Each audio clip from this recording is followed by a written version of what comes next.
अस्सलाम वालेकुम, मैं हूँ शाहजेब खानजादा। ओपोजिशन की ऑल पार्टीज कॉन्फ्रेंस हुई। साबिक वजीर आजम नवाज शरीफ ने जारहाना खिताब किया, जिसमें उन्होंने इस्टेब्लिशमेंट के हवाले से बराह रास्त गुफ्तगू की और बाद में आने वाले एलामिये में APC ने मुतालबा किया कि इस्टेब्लिशमेंट सियासत में अपना किरदार ख़त्म करे।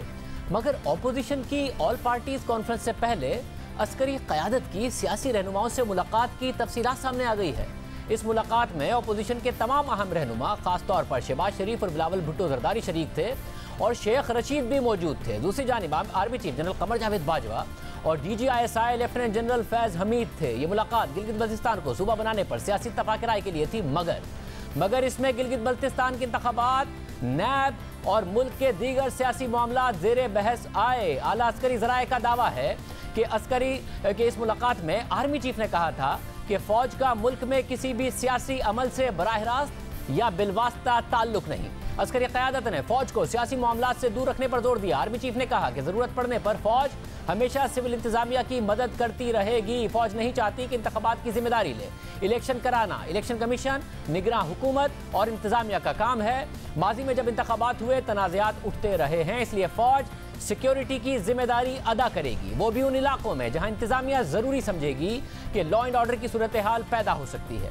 आर्मी चीफ की इस बात पर मुलाकात में मौजूद एक अपोजिशन रहनुमा ने कहा कि this is music to my ears. इसी तरह मुलाकात में एक अपोजिशन रहनुमा की तरफ से वजीर आजम इमरान खान के बयानात का भी जिक्र किया गया कि वजीर आजम तौहीन आमेज बयानात देते हैं, जिस पर आर्मी चीफ ने कहा कि तमाम सियासतदान एक दूसरे के खिलाफ बयानात देते हैं। सियासतदान सियासी मामलात आपस में तय करें, फौज को इस मामले से दूर रखें। मुलाकात में एक ओपोजिशन रहनुमा ने नैब के कानून के हवाले से भी बात की, नैब की कार्रवाइयों पर बात की, जिस पर अस्करी क़यादत ने वाज़ेह किया कि इलेक्शन रिफॉर्म्स, नैब, सियासी मामलात में फौज का कोई अमल दखल नहीं, ये काम सियासी क़यादत ने खुद करना है। नैब का कानून बदलना है तो सियासी क़यादत मिलकर बदल ले। इस मुलाकात में आर्मी चीफ ने कहा कि जमहूरियत को कोई ख़तरा नहीं, ये निज़ाम चलता रहेगा।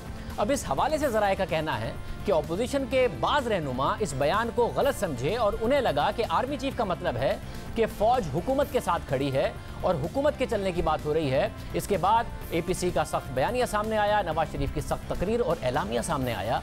और ये तो थी APC से पहले होने वाली मुलाकात की तफसीलात। और इस मुलाकात के बाद अपोजिशन की ऑल पार्टीज कॉन्फ्रेंस हुई। अपोजिशन ने वज़ीर आज़म इमरान खान से इस्तीफ़े का मुतालबा कर दिया। अपोजिशन ने इस्तीफ़ा देने की सूरत में अपने लाएअमल का भी ऐलान किया ना देने की सूरत में, और कहा कि अपोजिशन पहले मरहले में अक्टूबर के पहले हफ्ते में 4 सूबों में मुश्तरका जलसे करेगी, रैलियाँ निकालेगी। इसके बाद दूसरे मरहले में दिसंबर में बड़े अवामी एहतजाज करेगी, मुल्की एहतजाज किया जाएगा। फिर जनवरी में यानी 3 महीनों के बाद इस्लामाबाद की तरफ फैसला कुन लॉन्ग मार्च होगा। इसके अलावा अपोजिशन ने ऐलान किया है कि वो हुकूमत को तब्दीली के लिए पार्लियामेंट के अंदर और बाहर तमाम जमहूरी और आईनी ऑप्शन इस्तेमाल करेगी, जिनमें तहरीक अदम एतमाद और मुनासिब वक्त पर असम्बलियों से इस्तीफों का ऑप्शन शामिल है। इसके अलावा पूरी अपोजिशन ने एक मुश्तरका करारदाद मंजूर की। अपोजिशन की करारदाद के मुताबिक आइन और वफाकी पार्लिमानी निज़ाम पर यकीन रखने वाली कौमी सियासी जमातों का इत्तेहाद पाकिस्तान डेमोक्रेटिक मूवमेंट के नाम से तश्कील दिया गया है। इजलास ने करार दिया कि मौजूदा सिलेक्टेड हुकूमत को मसनूई इस्तेहकाम इस इस्टेब्लिशमेंट ने बख्शा है, जिसने इलेक्शन में धांधली के जरिए इसे अवाम पर मुसल्लत किया है।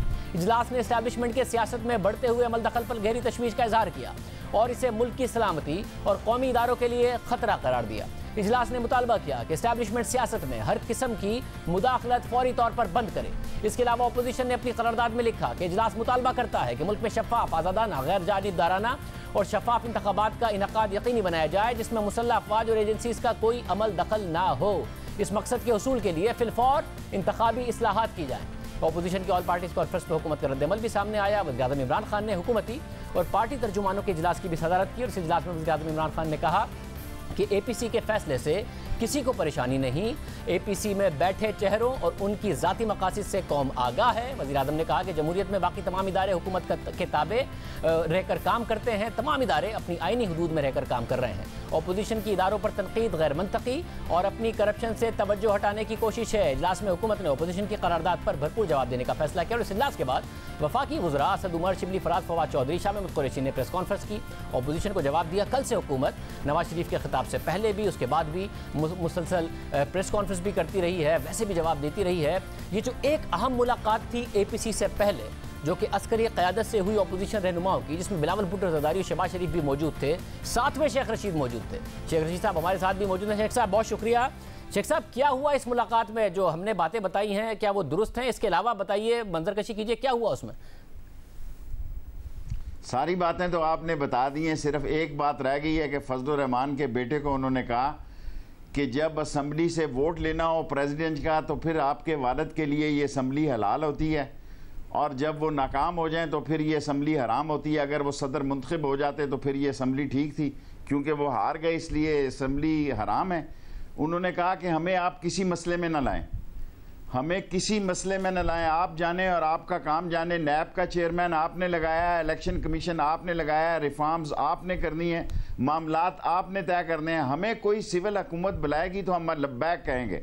हमें अगर भाषा डैम पे, हमें अगर नीलम जेलम पे, हमें अगर फाटा में, हमें अगर टिड्डी दिल में, हमें अगर सैलाब में, इवन नालों की सफाई में जो फ़ौज का काम कभी भी नहीं है, जो भी हुकूमत होगी फ़ौज उसको लब्बैक कहेगी। उन्होंने कहा कल आपकी अगर हुकूमत होगी तो फ़ौज आपका भी फैसला मानेगी, लेकिन फ़ौज को खाम मसलों में मत घसीटें।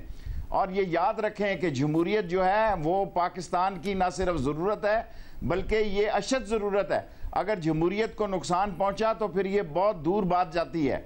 और उन्होंने जो सबसे अहम बात कही, उन्होंने कहा कि प्रोवियन जो सूबा है, प्रोविनली गिलगित बल्तिस्तान को आप फैसला कर लें इलेक्शन से पहले या बाद में। नून ने और पीपल्स पार्टी ने कहा कि वो इलेक्शन से बाद बनाएंगे इसको, सूबे के लिए वो तैयार हैं और उसमें इलेक्शन करवाएंगे, सूबाई असम्बलियाँ, सेनेट, कौमी असम्बली। चीफ ने कहा कि हमें कोई इतराज़ नहीं, आप इलेक्शन से पहले करें, बात करें, लेकिन एक बात की गई कि ये शिया सुन्नी मसले पर आप सब लोगों की नज़र होनी चाहिए। मुल्क में फसाद अफोर्ड नहीं किए जा सकते, किसी कीमत पर भी मुल्क में फसादात की इजाज़त नहीं होगी। जो मुल्क की सालमियत और मुल्क के ख़िलाफ़ साजिश में शरीक होगा, फ़ौज उसके सामने खड़ी होगी। बाकी सियासत जाने और आप जाने, सियासत आपका काम है, हमारा काम नहीं है। मतलब तब आर्मी चीफ ने सारी बातें कही तो बिलावल भुट्टो जरदारी, शहबाज शरीफ, उनका क्या रद्द-ए-अमल था? कि अच्छे माहौल में सारी बात हुई, सारी की सारी फ्रेंडली माहौल में बातें हुई, कोई टेंशन नहीं थी, टेंशन फ्री माहौल था, कोई ऐसी तल्ख बात नहीं हुई। और आर्मी चीफ ने बड़े लाइट मूड में भी बातें की और बहुत सारी बातें एक दूसरे को सुनाई भी, लेकिन लाइट मूड में थी। और शहबाज शरीफ भी मुतमईन थे, बिलावल भुट्टो जरदारी भी मुतमईन थे कि जी एक अच्छी मुलाकात हो गई है, क्योंकि उसके बाद एपीसी का एलामिया बहुत सख्त आया है एस्टेब्लिशमेंट के किरदार पर। देखें मेरे भाई, ये नवाज शरीफ ने अपना सियासी गला खुद दबाया है, खुद अपने पासपोर्ट को, पाकिस्तानी पासपोर्ट को फाड़ा है, खुद अपनी सियासी कब्र को, अपनी सियासत को दफन किया। ये वही नवाज शरीफ है जो ज़िया-उल हक की गोद में पैदा हुआ, ये वही नवाज शरीफ है जो डॉर्चेस्टर होटल के नीचे जो है वो गाड़ियों की शिनाख्त कर रहा था कि उसके वालिद मोहतरम का अल्लाह उनको जनरल नसीब करे। फ़ोन आया, जनरल जिलानी आपको एक्साइज एंड टैक्सेशन का मिनिस्टर बनाना चाहता है। मैं उस वक्त असगर खान के पास था जब बाप बेटा आए, उन्होंने कहा जनाब हमें एक्साइज एंड टैक्सेशन की फ़ौज ने नौकरी दी है, वजारत दे रहे हैं, आप हमें इजाज़त दें। उन्होंने कहा बड़े शौक से।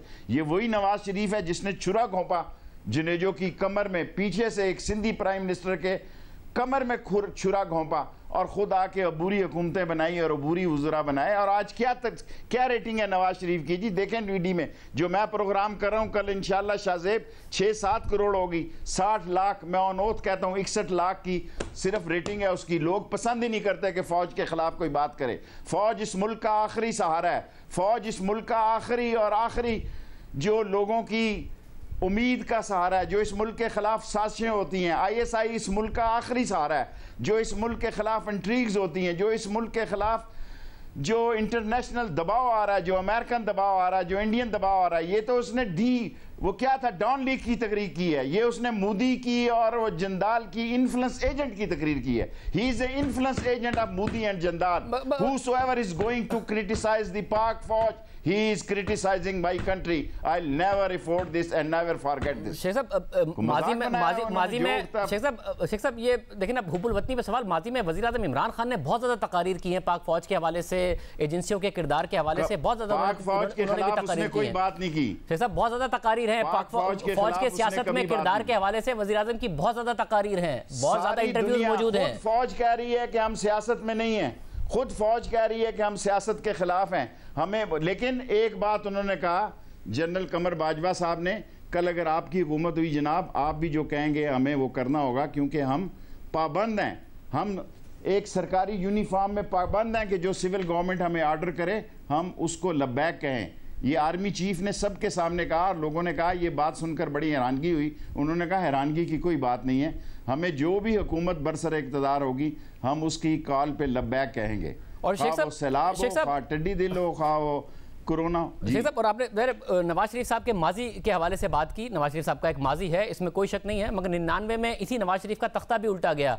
तो नवाज शरीफ जो आज सवाल उठा रहे हैं आपकी हुकूमत पर, वो आप नवाज शरीफ के माजी पर सवाल उठा के तो उसका जवाब नहीं दे सकते। जो आपकी हुकूमत पर आज सवाल उठ रहा है उसका क्या जवाब है कि जी इस्टेब्लिशमेंट की मुदाखलत है, इस्टेब्लिशमेंट लेकर आई है, सवाल करें, मैं इमरान खान की हुकूमत का जवाब देता हूं। अब इमरान खान की हुकूमत क्योंकि फाइनेंशियली इकोनॉमिकली बेहतर होने जा रही है, वो इंडिया जो कि 28-30% जा रहा है डिफॉल्ट पे नीचे जा रहा है, जिसकी इकॉनमी 30% नीचे जा रही है, जिसमें 1 लाख रोज के केसेस आ रहे हैं, जिसमें 1300 लोग रोज मर रहे हैं, जहां के अलग थलग हो रहा है। चीन के साथ आई टू आई वो खड़ा है, चीन के साथ लद्दाख में उसकी जो सूरत हाल है। पाकिस्तान का सी पैक लोगों को लड़ रहा है, पाकिस्तान का सी पैक क्योंकि गिलगित बल्तिस्तान उसका महवर है, उसका मरकज़ शकल है, इसलिए लोगों ने गिलगित बल्तिस्तान के बारे में तरह तरह, और गिलगित बल्तिस्तान के अजीम मुहिब वतन लोग कहते हैं हमें शनाख्त दो, उनको शनाख्त मिलने जा रही है। और जहाँ तक कल नवाज शरीफ ने तकरीर की है, वो अपने भाई के लिए भी सियासी कब्र खोदी है।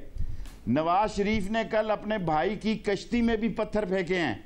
नवाज शरीफ ने कल अपने भाई की सियासत में भी आके, सियासत बड़ी बेरहम चीज होती है, बाप और बेटे के दरमियान होती है, भाई और भाई के दरमियान होती है, तो शेख साहब क्या चचा और भतीजे या भतीजे के दरमियान होती है। शेख साहब, हुकूमत का इसमें क्या फायदा नहीं हो गया कि पहले तो जाहिर है एक दिन पहले हुकूमत कह रही थी कि इनकी प्रेस कॉन्फ्रेंस नहीं चलने दी जाएगी मीडिया पर, फिर वजीर आजम को भी पता था, वो पहले ही कह चुके हैं कि मेरे अलावा कोई चॉइस नहीं है, और उन्हें पता था कि नवाज शरीफ किस किस्म की बातें करेंगे, इसलिए उन्होंने कहा ये चलने दो, इसके बाद ये जो बातें करेंगे मेरे अलावा और वैसी कोई चॉइस नहीं रह जाएगी। का अकेला फैसला था शाहजेब, ये इमरान खान का अकेला फैसला था, and credit goes to Imran Khan, he is a winner man. इसलिए नहीं कहता कि मैं कोई मालशी वजीर हूं, नो, उसने वीएन के साथ दीवार के पीछे देखा कि ये जरूर कोई अपनी हमाकत करेगा, और उसने हमाकत की अपने लिए सियासी। अगर कल कोई और हो जाए इस मुल्क में जब तक सियासत है, पाक फौज के खिलाफ कोई बात नहीं हो सकती और कोई कदम नहीं उठाया जा सकता, क्योंकि पाक फौज पाकिस्तान की गारंटी। यानी कि शेख साहब जो वजीर आजम पहले भी कह चुके हैं कि मेरे अलावा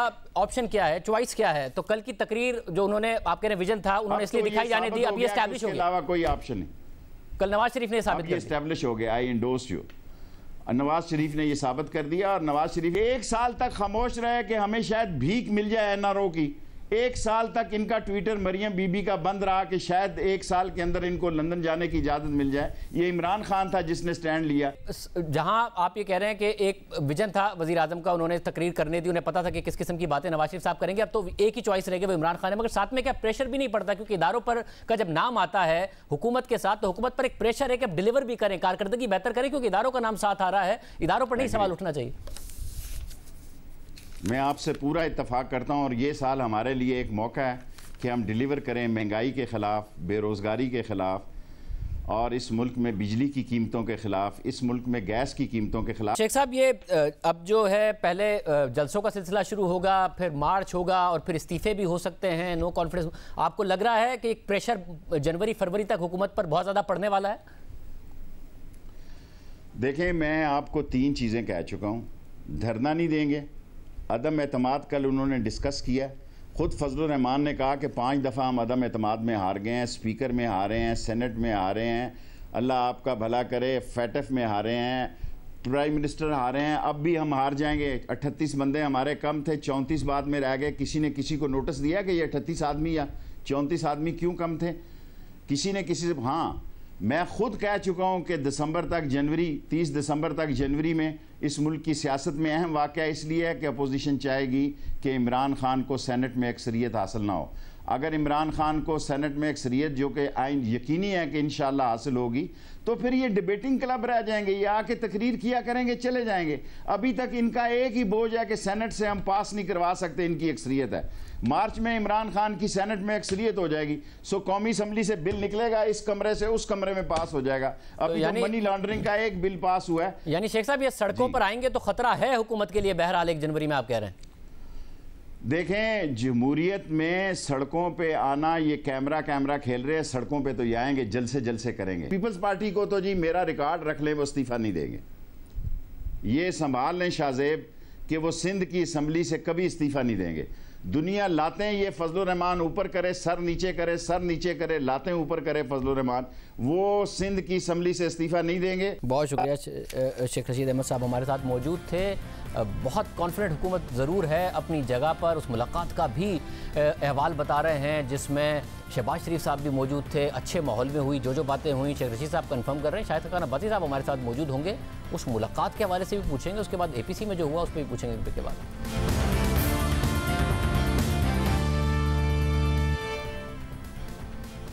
ब्रेक से पहले शेख रशीद साहब की गुफ्तगू आपने सुनी। शेरी रहमान साहबा जो आर्मी चीफ में उसके साथ जो मुलाकात हुई और DGI के साथ, उसमें खुद भी मौजूद थी, वो हमारे साथ मौजूद है। शेख साहबा बहुत शुक्रिया।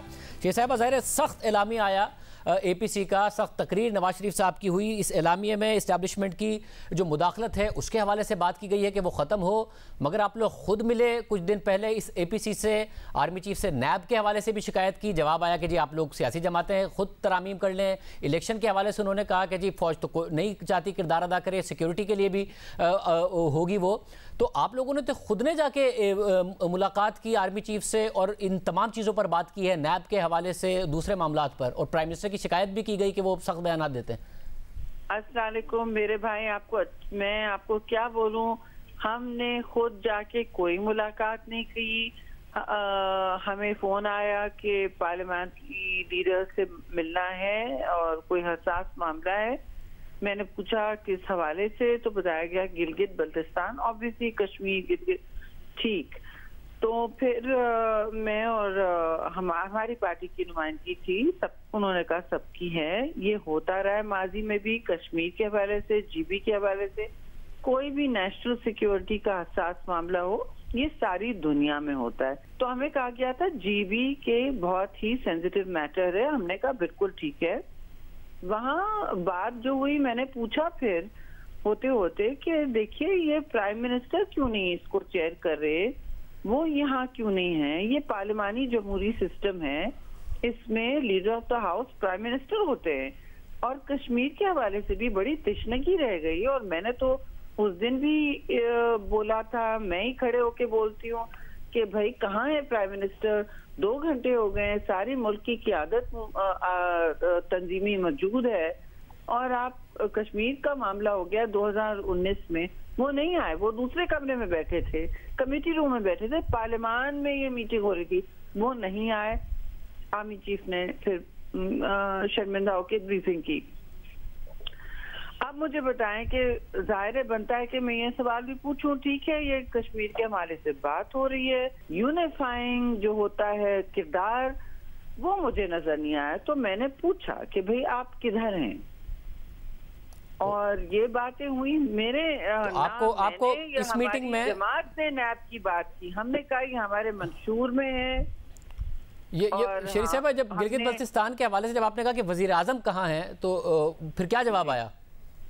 देखिए मैं चाहे ये काबीना का ये नया रूल्स बने हैं, आप बड़े हाई इंटेग्रिटी के इंसान हैं, मैं आपके साथ अगर कहूँ कि ये क्लासिफाइड मीटिंग है, पार्लियामेंट में बहुत सारी क्लासिफाइड मीटिंग्स होती हैं, इन कैमरा होती हैं, वो तो इस मीटिंग का ये अनरिटन रूल होता है कि आप बाहर जाके बात ना करें। मैं बड़ा शौक से आपको बताऊंगी डिटेल्स के किसने क्या कहा। शेरी साहब, शेख रशीद साहब ने बहुत सारी बातें कर दी हैं, फिर अस्करी ज़राए से भी ये बात आई कि आर्मी चीफ ने कहा कि ये निज़ाम ऐसे ही चलेगा, तो आप लोग शायद ये समझे कि वो कह रहे हैं कि ये हुकूमत ऐसे ही चलेगी, जिसकी वजह से APC का इतना सख्त एलामिया भी आया है।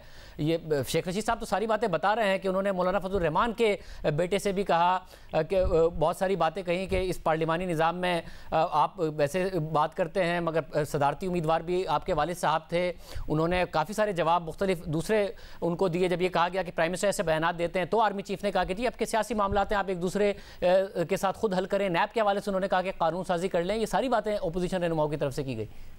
जी नहीं, ये कोई वालिद की बात नहीं हुई, मुझे तो कम से कम याद नहीं है, मेरा हाफजा इतना नहीं कमजोर है, मैं 2-3 मिनट के लिए बाहर उठ के गई थी, ऐसी कोई बात नहीं है। कि इतनी तनकीद हुई हो। बेशक कुछ दाखिली मामलात पर खुद ही बेसाख्ता गुफ्तगू हुई हो, लेकिन हमने अपनी बात, पीपुल्स पार्टी ने अपनी बात बिल्कुल स्ट्रिक्टली गिलगित बल्तिस्तान पर फोकस रखी। और मैंने पूछा कि ये तो हमारे मंशूर में वगैरह इलेक्शन के हवाले से भी बात हुई, गिलगित जो जीबी में होने वाला है। फिर मैंने सिर्फ सवाल किया कि ये मीटिंग प्राइम मिनिस्टर क्यों नहीं चेयर कर रहे थे, ये मैंने सवाल किया।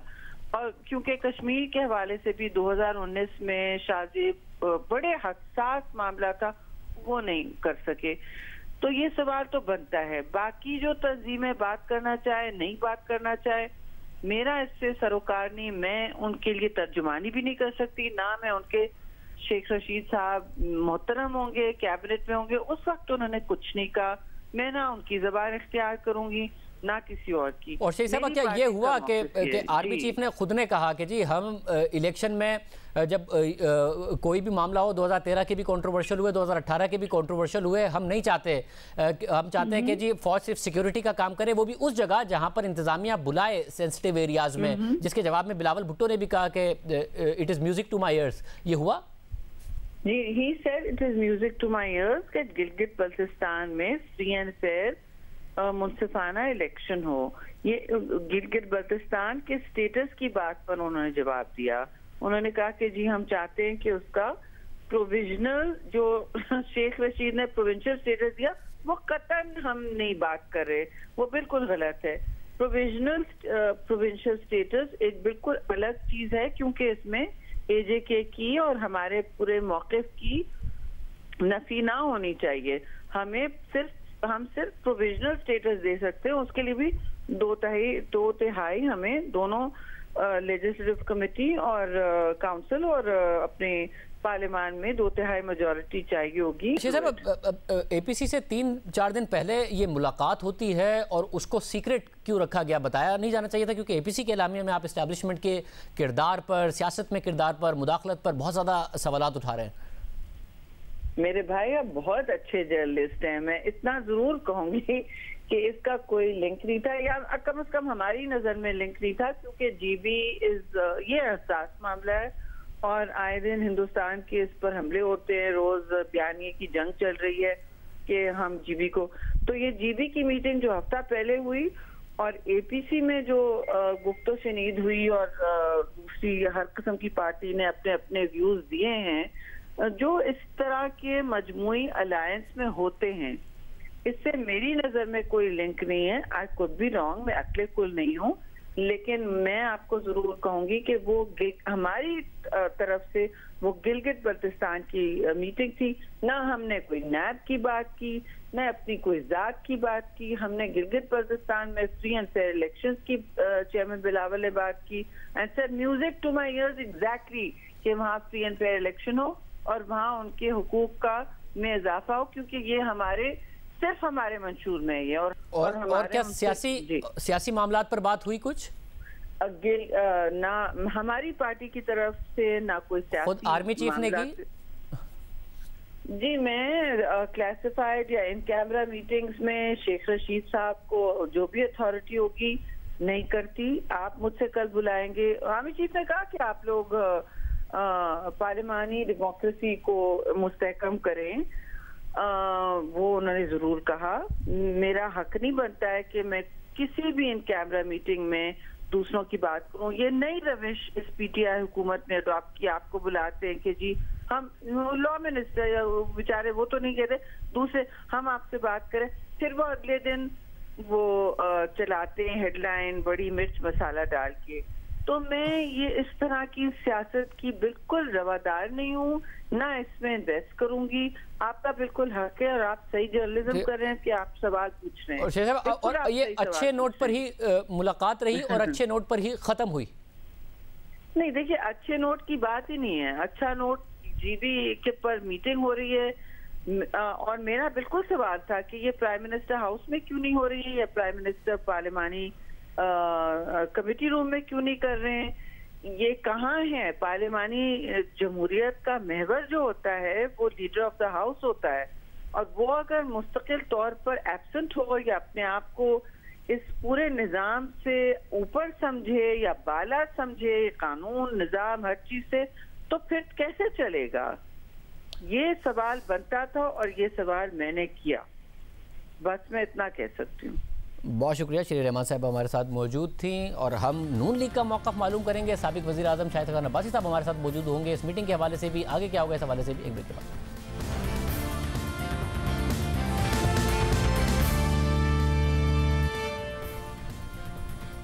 दोबारा खुश आमदीद नाजरीन। हमारे साथ साबिक़ वज़ीर आज़म नून लीग के सीनियर रहनुमा शाहिद खान अब्बासी साहब मौजूद हैं। अब्बासी साहब बहुत शुक्रिया मैं शो में ज्वाइन करने के लिए। अब्बासी साहब, ज़ाहिर है APC हेडलाइंस में है, APC का एलामिया, नवाज शरीफ साहब की एक जारहाना तकरीर, मगर साथ में अब APC से पहले एक मुलाकात हुई है अपोजिशन क़यादत की, बिलावल भुट्टो ज़रदारी, शहबाज शरीफ उसमें मौजूद थे, आर्मी चीफ से, इसके अलावा DG ISI भी थे। क्या उसके बाद ये गुस्सा निकला है APC के एलामिया में नवाज शरीफ साहब की तरफ से? नहीं, मुझे तो इस मीटिंग की डिटेल्स का पता नहीं है। मीटिंग यकीनन कोई खुफिया मीटिंग नहीं थी और जहाँ तक मैंने सुना है TV पर भी और वैसे भी, तो इसके अंदर कुछ पार्लियामेंट्री लीडर्स थे और शायद हुकूमत के लोग भी थे। अब ये इल्म नहीं है कि लीडर ऑफ द हाउस भी मौजूद थे या नहीं थे, लेकिन ये बातें तो बिल्कुल आइन और कानून के मुताबिक हैं और हम भी यही कहते हैं। आपके APC के एलामे में सारी की सारी बातें मौजूद हैं। दूसरा, अगर ये सीक्रेट मीटिंग नहीं थी तो इसको पब्लिकली बताना चाहिए था। बिलावल भुट्टो जरदारी को भी, शहबाज शरीफ साहब को भी, आपको भी उसकी डिटेल्स पूरी तरीके से नहीं पता हैं। APC के बाद इसके ज़्यादा डिटेल्स सामने आ रही हैं। ये नहीं समझा जाएगा कि अदलिया और इस्टेब्लिशमेंट अगर अपोजिशन की जो जमातें उनसे मिलने गई थी उनके साथ हो जाती तो फिर शायद APC का इतना सख्त एलामिया भी ना आता।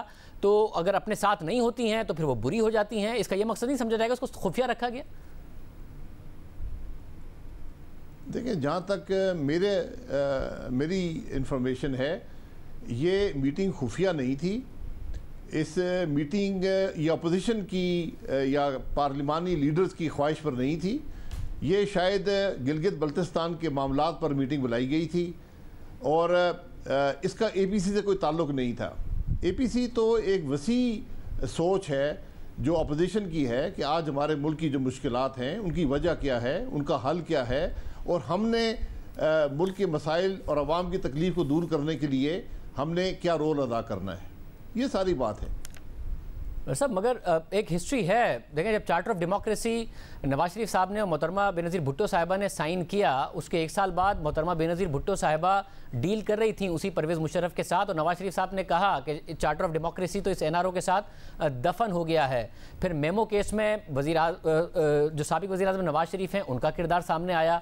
उसके बाद जो बलूचिस्तान की हुकूमत गई जिसमें खुद कह रहे थे नवाज शरीफ साहब वहाँ पर बैठ कर, उसमें पूरा का पूरा किरदार था आसिफ जरदारी साहब का और पीपल्स पार्टी का उस वक्त वज़ीर आज़म खुद आप थे और आपने देखा है कि क्या हुआ। फिर 2018 में ताहिरुल कादरी साहब के धरने में PTI के साथ खड़े थे आसिफ जरदारी साहब।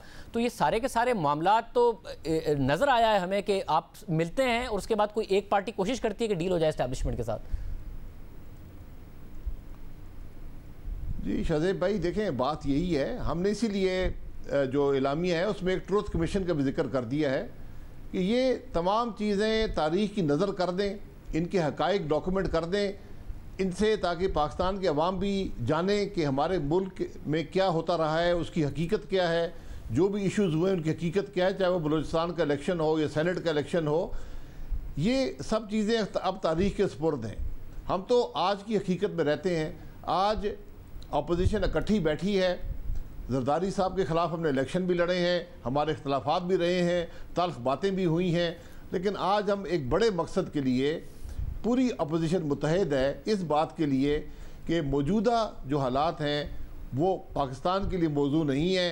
हमारा मुल्क की सालमियत आज उस पर तशवीश का इज़हार किया गया, उसकी इकॉनमी की तशवीश पर इज़हार किया गया, पाकिस्तान के मसाइल के हल के बारे में, अवाम की तकलीफ़ के बारे में बात की गई और उसके हल के लिए हमने एक एक्शन प्लान तैयार किया है, वहीं से मामला आगे चलेगा। नवाज शरीफ साहब ने तो वापस नहीं आना है, आप कह रहे हैं कि वो अपना इलाज करा के वापस आएंगे, तो यहाँ पर अगर तहरीक किसी ने नून लीग की तरफ से लीड करनी है वो शहबाज शरीफ ने करनी है।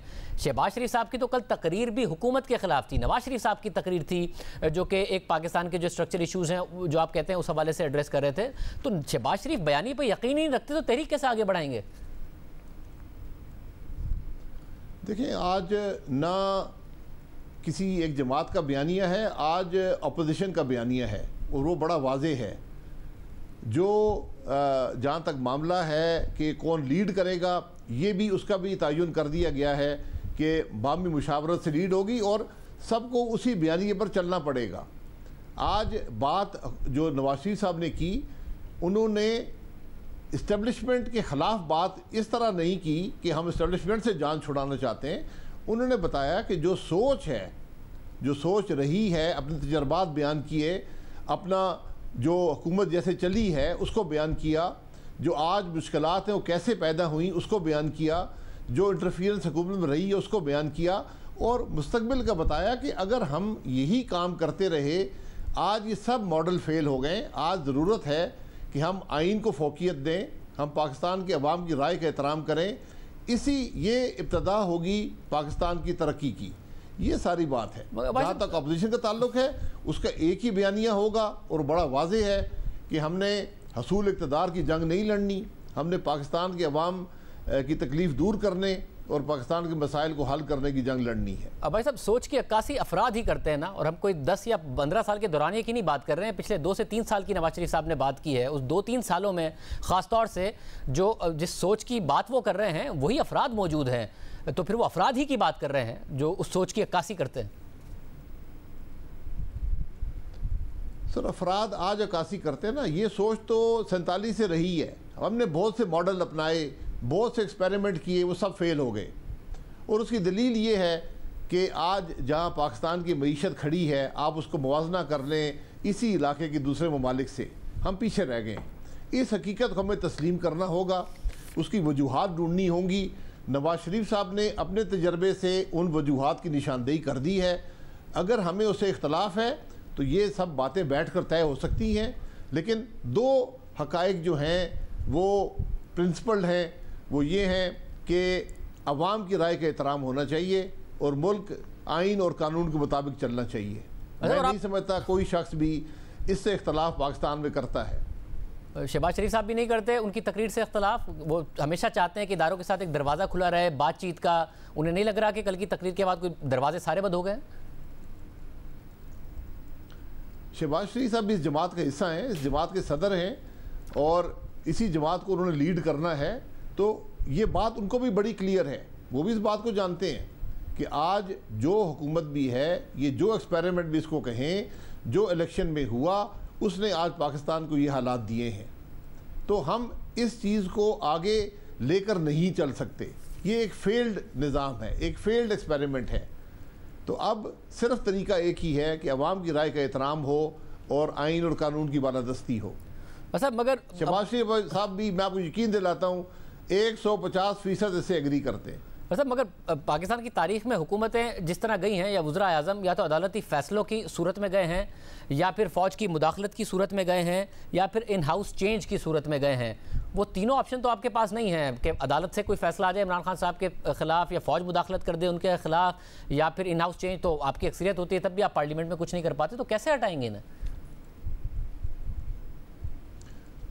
शहदेव साहब, जो गैर मामूली हालात आज मुल्क के अंदर हैं, ऐसे हालात भी कभी नहीं हुए। तो गैर मामूली जब हालात होते हैं तो फिर उसके नताइज भी गैर मामूली होते हैं और उसका हल भी गैर मामूली होता है। तो इंशाल्लाह आप देखेंगे कि हम ये समझते हैं कि हम बिल्कुल ऐसी बात कर रहे हैं जो असूलों पर है, जो आइनी जमहूरियत के बारे में है और पाकिस्तान के मसाइल के हल के लिए है। तो हमें उसमें कोई दो राय नहीं है कि हमारा मौक़िफ़ इंशाल्लाह दुरुस्त साबित होगा। बहुत शुक्रिया भाई साहब, हमारे साथ मौजूद थे। इजाज़त दीजिए। अल्लाह।